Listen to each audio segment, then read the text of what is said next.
Hey guys, and welcome back to my channel. So today I thought I would film a little January reading wrap up. I didn't film any reading vlogs in January or any reading challenges or anything in January. So I thought a better way to share with you what I've been reading than a reading wrap up. I read 9 books. I'll need to calculate it up, but I've read this many pages. I had 0 DNFs, which is amazing. All of the books that I read this month are amazing. I read 4 fantasy books. I read 3 romance books, and I read 2 that were like romance but had a fiction element too. Mainly fiction but with romance put in, I guess.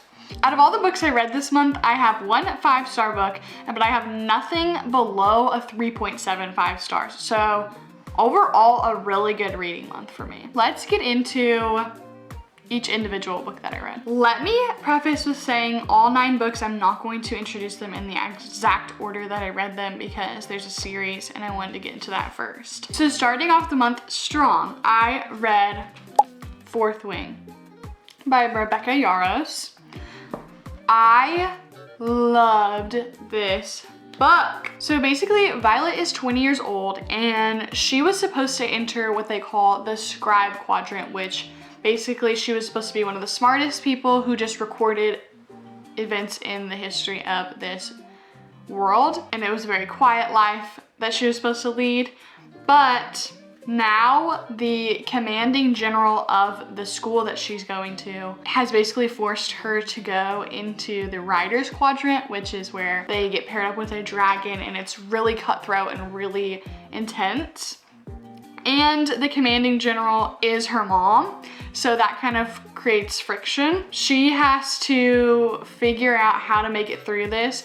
She is really small, her body's really brittle, and she has like a lot of issues with like her knees and her feet breaking and her arms and stuff. So she has to figure out how to not die. So it's super, super high stakes. And there's not very many dragons that are willing to bond in the years that have happened previously, and this year it's even less. So the chance of her getting a dragon is super, super small, but she's doing her best anyways. And then there's also kind of like a love triangle that happens.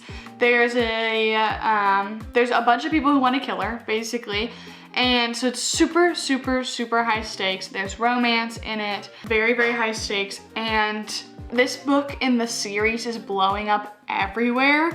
And so I had to hop on the train.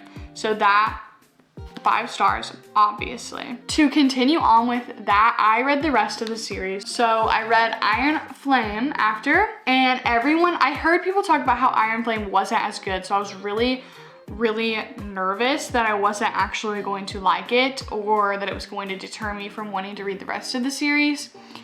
I rated Iron Flame a 4.5 stars. I will agree, it wasn't as good as the first one. The first one had so much going on, and not that Iron Flame wasn't also high stakes, but I felt like there wasn't as much drama, I guess. Like, I felt like the drama was the same throughout the whole book. Like, I didn't feel like there was diversity in the drama. Versus Fourth Wing, I had no idea what was happening the whole time. But Iron Flame, it felt like the drama was introduced in the beginning and it stayed the same drama. The ending of Iron Flame left me shooketh. So, obviously, had to go out and buy Onyx Storm. Had to finish the series as it's out. Onyx Storm, I rated 4.75 stars. I think it's better than Iron Flame. Not as good as Fourth Wing, but it's right in the middle for me. A lot of action in Onyx Storm. A lot of world building in Onyx Storm. A lot going on in Onyx Storm, basically. Whereas I felt Iron Flame could have been like 100 pages shorter than it was, and it would have been good. Onyx Storm was jam-packed with stuff, y'all. I couldn't put it down. I did read this one a little bit slower than the other 2 though, because I knew that we weren't gonna be getting the next book for years probably, and I wanted to savor this world a little bit more. I'd love to go back and do a reread, but it's a lot of pages, y'all. So I'm not gonna get to it this month. That's my official rating of this series with no spoilers. So after that series, obviously I didn't read them in order. I read these books in between that series. So the next book that I want to talk about is The Wishing Game by Meg Schaefer. I rated this book a 3.75 stars. I honestly loved the book. It's super short, less than 300 pages. It was a super quick read. I think I read it in like a day and a half. I zoomed through it. The best way I can describe it is I just felt super hopeful the whole time I read it, and that was just kind of crazy because it has some dark topics that it talks about, trigger warning, but overall I just felt like a sense of hope the whole time I was reading it, and I liked the game element. So let me tell you what it was about. Lucy is not rich. She's pretty poor, and she was basically neglected and felt lonely in her childhood and doesn't want that to happen to anyone else. And through that time of her life, she found solace in books, specifically a series called the Clock Island series, written by a man named Jack Masterson. Now she's 26 years old, she's a teacher's aide, and she has fell in love, not like romantically, but she's fell in love with this little boy that goes there, and his name is Christopher, and he's 7 years old, and basically he's in foster care and has not had a good life at all. And so Lucy wants to adopt Christopher, and you get to know that at the beginning of the series. That's like the main plot, is Lucy wants to adopt Christopher. She doesn't have the money to do so, and she needs to figure it out fast because he's getting moved to another home. Lucy basically comes to the conclusion that she's not going to be able to give Christopher the life that he deserves, so she's on the edge of being like, you know what, Christopher, I can't do this, when her favorite author, Jack Masterson, who's been MIA for a long time, comes back to the internet and says, I'm releasing one more book, and there are going to be a couple of people, I think it's 4 people are gonna come to Clock Island with me and compete for this book. So she has to go through a bunch of riddles and challenges to beat out all the other contestants to hopefully get the book. So it is really interesting to watch her do the challenges and kind of like figure them out for yourself too. That was really interesting. And Christopher's just such a cute kid, and he has his own difficulties that he goes through, and she has her own difficulties, and there's a lot of dark topics in this book, but overall it just felt hopeful the whole time, and it felt almost like magical realism, like there was some kind of magical element to it even though there wasn't magic. So honestly would recommend this book. The next book that I read was Throne of Glass by Sarah J. Maas. I can't believe I haven't picked this series up already, but to be fair, Fourth Wing was the first fantasy book that I read, which is crazy that I've never dove into fantasy books ever. I can't believe that. So I decided, you know what, everyone talks about this fantasy series, I'm jumping in. And I rated this book a 4.5 stars. I didn't love it as much as Fourth Wing, and I've heard that a lot of people say whichever series you read first is the series you fall in love with more, and I think that might have something to do with it. I loved this book. Super interesting storyline, high stakes. I just felt like it felt slower than Fourth Wing to me personally. It felt like some of the scenes I was like, okay, what's gonna happen? Like, what do we, let's get to the next part. I liked the magical element in it. I liked the antagonist element. I like there's like a love triangle to some this book. I hope you haven't heard about it yet. There's this girl, she is an assassin, and she has been forced to go to this prison that people don't usually live very long in. And she's kind of outlived what they thought she was going to do. And she's the greatest assassin of all time in this world. And she does not like the king at all. But the crown prince comes to her and he says, oh, I forgot her name. Her name's Selena, I think. Selena.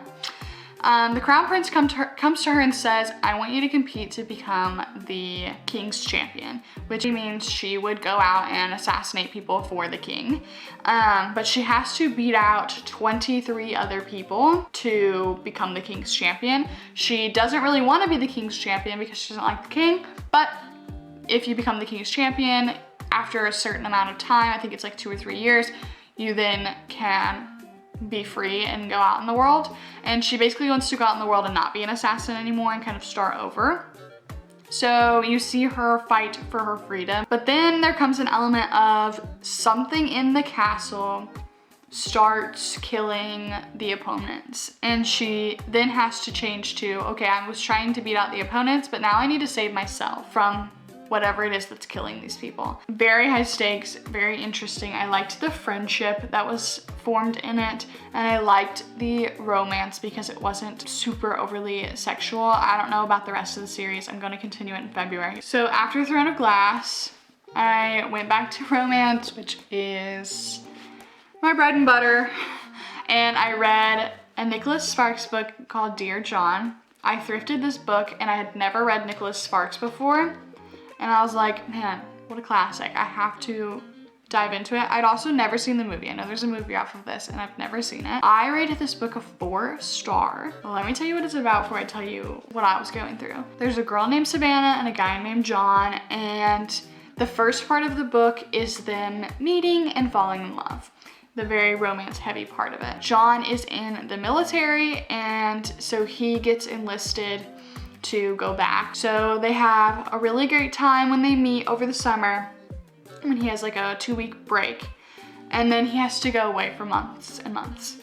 And it's basically, how are they going to stay together? How are they going to stay in love even though they have this distance between them? Then he decides he's going to come back and be with her, and she's super excited. And then 9/11 happens, and he feels like it is his job to re-enlist and go back and help the country, and that signs him up for 4 more years, which Savannah is not exactly ecstatic about. I bawled like a baby. I've never cried so hard at a book than when I cried at this book. I take that back.